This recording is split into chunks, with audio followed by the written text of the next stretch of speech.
कहानी है रामपुर गांव की, जहां के मर्द महिलाओं को हमेशा नीचा दिखाने की कोशिश में रहते।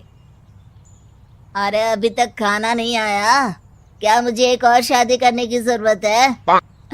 नहीं जी नहीं, ऐसा मत करना, वरना मैं कहाँ जाऊंगी। खाना लेकर मैं अभी आई जी। गांव की पंचायत में भी फैसले हमेशा औरतों के खिलाफ ही रहते। मैं जो फैसला सुनाता हूँ वो भगवान की आज्ञा होती है। इस लड़के ने अपने मन से शादी करके अच्छा नहीं किया। लड़के को घर भेज दो और इसकी शादी इसकी जाति की किसी लड़के से करवा दो। लेकिन ये लड़की, इसे तो गांव के बाहर निकाल दो। नहीं नहीं जमींदार साहब, ये क्या बोल रहे हैं? ऐसा नहीं हो सकता। मेरी बेटी मासूम है, इसे अच्छे बुरे की समझ नहीं है। अरे कहाँ जाएगी ये बेचारी? कहाँ जाएगी? इतनी चिंता है तो पूरे परिवार का गांव निकाला कर देते हैं। बेचारे पूरे बसे बसाए परिवार को गांव छोड़ना पड़ता है। चाहे जो हो, अगर बेटियों को कंट्रोल नहीं कर सकते तो गांव में रहने का कोई मतलब नहीं है। यहाँ औरतों को दब कर रहना होगा। कोई भी अपने हिसाब से कुछ नहीं कर सकता, सब ईश्वर की मर्जी से ही होगा। तभी गांव का एक आदमी दौड़ा दौड़ा आता है। सरपंच साहब, जमींदार साहब, वो कालिया है ना, उसकी बेटी पढ़ने के लिए शहर जा रही है। अच्छा, ये कब हो गया? और कालिया की हिम्मत कैसे हो गई ऐसा करने की? लेकर आओ उसे और उसकी बेटी को। बस फिर क्या था, हाजिर हो जाते हैं कालिया और उसकी बेटी सरपंच के सामने। अरे कालिया, ये क्या सुनने में आ रहा है? बेटी को इंजीनियर बना रहा है तू? और ये बता, गांव में तो स्कूल नहीं है, फिर कहां से इतनी क्लास पास कर गई तेरी बेटी? राधा, जो कि कालिया की बेटी है, उसे लगता है कि सरपंच उसकी तारीफ कर रहे हैं। सरपंच जी, मैंने ऑनलाइन पढ़ाई की है, डिस्टेंस लर्निंग से। सभी में मैंने अच्छे नंबर पाए हैं, जिसे देखते हुए शहर की इंजीनियरिंग कॉलेज में मुझे स्कॉलरशिप मिली है। वाह जी वाह, क्या होती है ये? पहले तो ये बताओ, फिर आगे की बात करते हैं। पूरा गांव राधा की बात सुन रहा था और राधा बोलती जा रही थी। तो ऐसे मैं फ्री में एक अच्छी शिक्षा लेकर गांव में जो कुछ परेशानियां हैं, जैसे बिजली, पानी और इंटरनेट जैसी समस्याओं के लिए काम करूंगी। मैं गांव को शहर से जोड़ने के लिए पुल का निर्माण करवाने का प्रस्ताव रखूंगी। मुझे पूरी उम्मीद है कि जल्द ही हमारा गांव भी तरक्की की राह पर चल पड़ेगा। राधा की बात सुनकर सारे गांव वाले ताली बजाने लगते हैं। सरपंच को समझ नहीं आता कि वो क्या करे। चुप रह नादान लड़की, गांव के खिलाफ जाने के लिए तुझे गांव से बेदखल कर दिया जाएगा, वो भी पूरे परिवार के साथ। और हाँ, अगर ठीक से गांव में रहना चाहती है तो ये पढ़ाई लिखाई छोड़ दे। हम तेरे लिए गांव का कोई होनहार लड़का देखेंगे। तभी गांव का एक आदमी बोल पड़ता है। अरे नहीं नहीं सरपंच जी, राधा बिटिया जो बता रही है, अगर वैसा हो जाए तो हम लोगों को पैसा कमाने के लिए बाहर नहीं जाना पड़ेगा। हाँ जी, और ना ही कोसों दूर पानी के लिए भटकना पड़ेगा। हमारे बच्चे भी अच्छी पढ़ाई कर सकेंगे और आगे बढ़ेंगे, ना कि हमारी तरह खेती करते बैठेंगे। क्यों गांव वालों, राधा बिटिया का साथ देना चाहिए ना। सरपंच देखता है कि गांव राधा के साथ है तो वो चुप हो जाता है। वो घर आकर अपने सलाहकार से बात करता है, जो बहुत ही चालाक किस्म का इंसान होता है। अरे सरपंच साहब, आपको बहुत ही होशियारी से काम लेना पड़ेगा।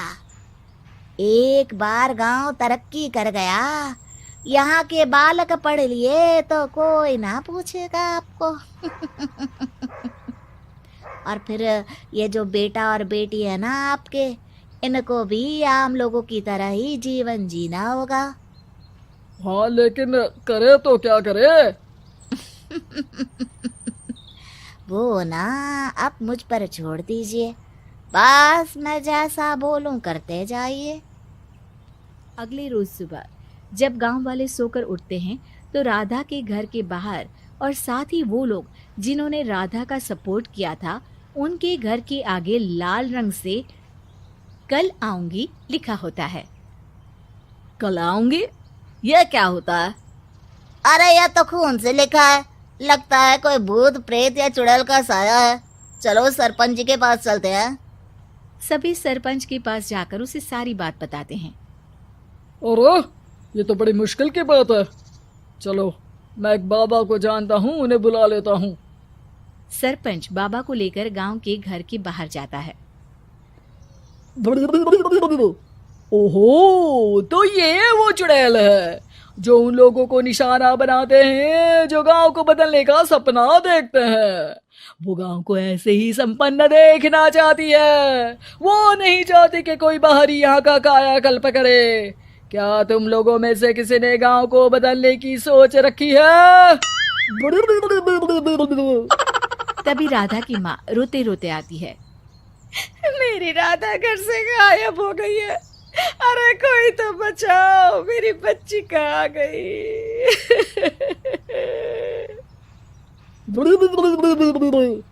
ले गई वो चुड़ैल, तेरी बच्ची को ले गई। अब वो उसे श्रापित करके छोड़ेगी, उस पर चुड़ैल का साया हो जाएगा। तभी बुरी सी हालत में राधा भी वहां आ जाती है। उसके बाल चुड़ैल की तरह फैले होते हैं और कपड़ों में खून लगा होता है। सभी राधा को देखकर डर जाते हैं। माँ, पता नहीं मुझे कौन उठा कर ले गया था। अरे दूर दूर हो जा चुड़ैल, अब हम लोग इस गांव में नहीं रुकेंगे। अरे कैसे बातें कर रहे हैं आप?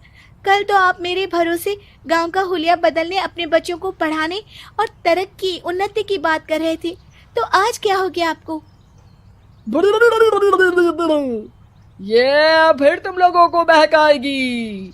ये चुड़ैल गांव में आ चुकी है, ऐसे ही ये तुम्हारे घर के बच्चों को भी ले जाएगी। गांव वाले राधा को गांव से बाहर निकाल देते हैं। उसके माँ बाप रोते रहते हैं, लेकिन गांव वाले नहीं मानते। मैं भी अपनी बहन के साथ गांव के बाहर रहूंगा, लेकिन वो पढ़ाई नहीं छोड़ेगी। वहीं सरपंच के घर पर सलाहकार कहता है। देखा, सांप भी मर गया और लाठी भी नहीं टूटी। लेकिन अगले ही दिन सरपंच के घर के बाहर भी वही शब्द लिखे होते हैं। और फिर सरपंच की बीवी कहती है, हमारी बेटी को किसी ने अगवा कर लिया है। तभी राधा का भाई वहां आ जाता है। अरे गांव वालों, मैंने सरपंच जी की बेटी को देखा था। वो चुड़ैल उसे उठाकर ले जा रही थी। अरे क्या मजाक कर रहे हो? नहीं नहीं सरपंच जी, आप नहीं जानते। वो चुड़ैल अब आपकी बेटी में आ जाएगी, जैसे राधा के अंदर आ गई थी। तभी सरपंच की बेटी वैसी ही हालत में वहां आती है जैसे राधा आई थी। पापा, पता नहीं कैसे मैं गायब हो गई थी। चुड़ैल, इसके अंदर भी चुड़ैल का साया है, मारो इसे। अरे नहीं नहीं, इसे भी राधा के पास गांव के बाहर ही भेज दो। अरे चुप रहो, मेरी बेटी कहीं नहीं जाएगी और चुड़ैल वुड़ैल कुछ नहीं होता है। अरे कैसे बात कर रहे हो सरपंच जी?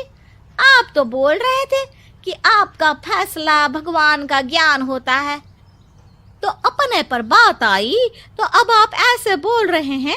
अरे ना ना ना, आपको अपनी बेटी को त्यागना ही होगा। अरे बुलाओ बाबा को।